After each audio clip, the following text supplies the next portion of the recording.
The Commonwealth versus Lizzie Borden in the legal history of the 19th century.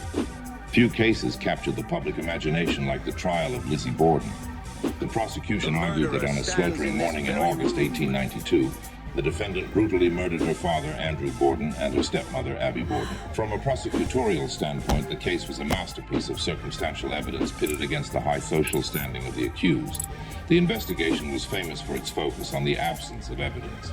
Investigators arrived at the 2nd Street home in Fall River to find a scene of absolute carnage. Abby Borden had been struck 19 times in an upstairs bedroom. Andrew Borden was struck 11 times while napping on the parlor sofa.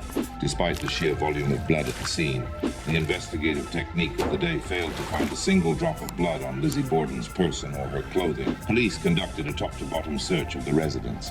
In the basement, they discovered a hatchet head with a freshly broken handle. The investigative record noted that the tool was covered in a layer of coal dust and ashes, which the state argued was a deliberate attempt to make the murder weapon appear as though it had been sitting undisturbed for years. Further investigation into the defendant's prior acts revealed a chilling detail.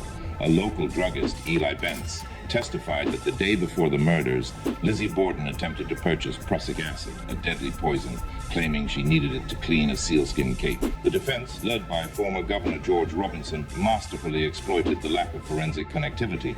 They argued that it was physically impossible for a woman to commit such a violent act without being covered in gore.